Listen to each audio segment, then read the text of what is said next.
Hey, hello, and welcome. I am Debbie Peterson of Getting to Clarity, and this is another episode of the Getting to Clarity show. This is the place where busy leaders like you come and get the tips, tools, and techniques that they need to create more success in their leadership with less sacrifice in their life. And today we are talking about stress and anxiety at work. And if you are struggling with stress and anxiety at work, please know first and foremost, you are not alone.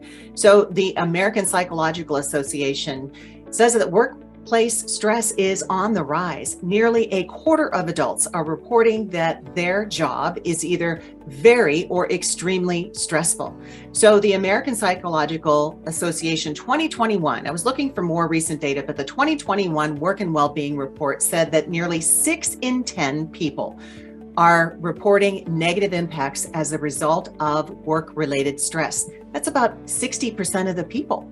Now, the good thing is that employers are starting to pay attention. They are understanding that negative impacts of work-related stress is real and that they need to start showing up for their employees in a different way.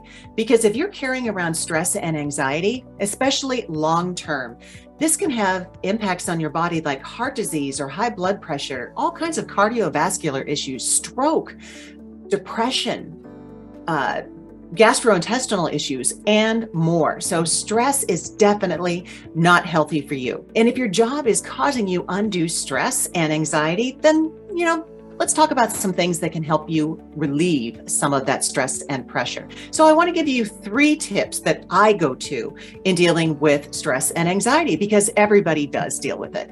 So first and foremost is I start with a healthy morning routine, and this is whatever it means to you.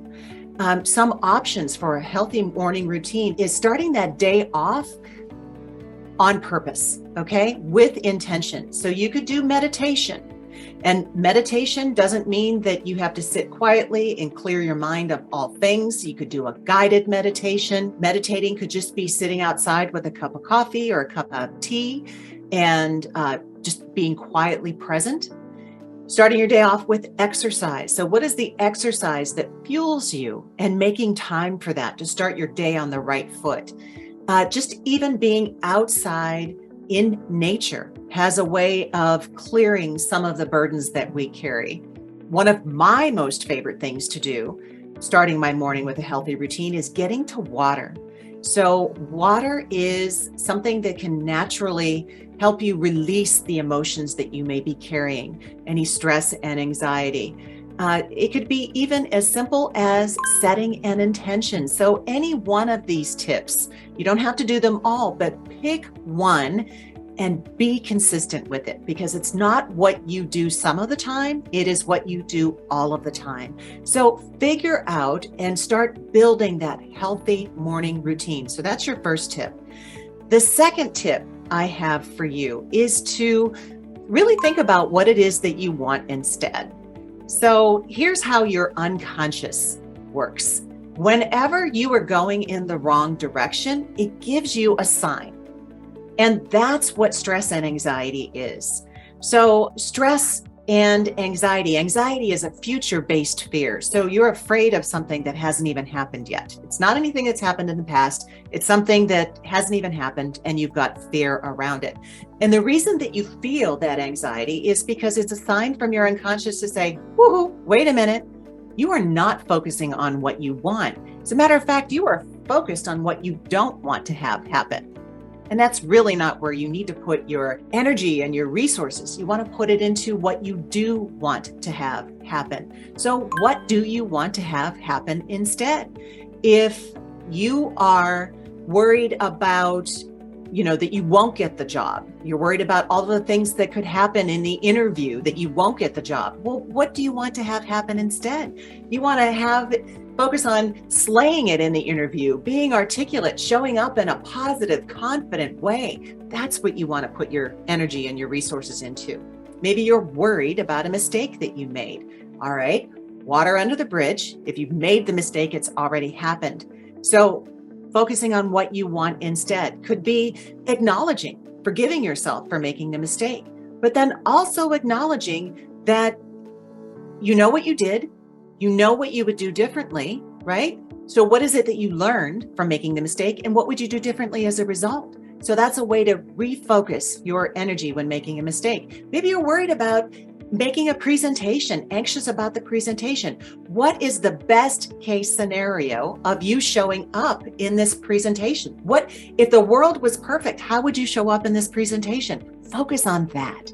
And this refocusing of your attention on what you want instead is going to help you with your anxiety, that feeling of anxiety. And then finally, my third go-to tip is release what doesn't serve you.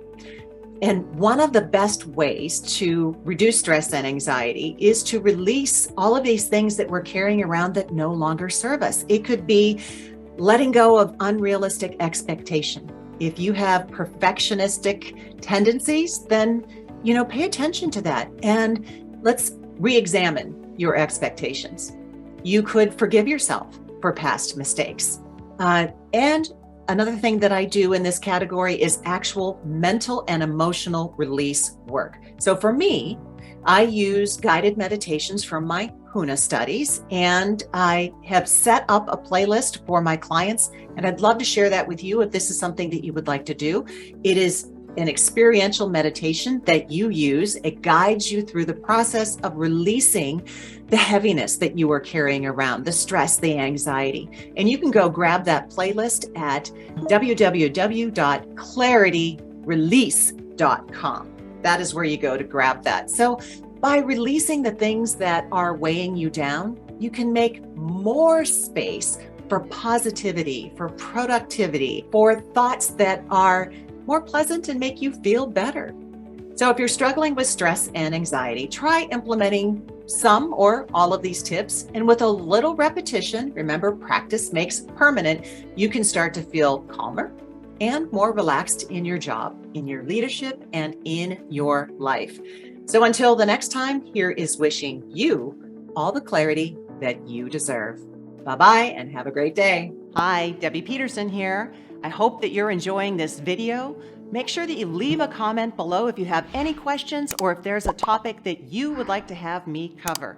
Oh, and don't forget, like, subscribe, and share. Bye-bye for now.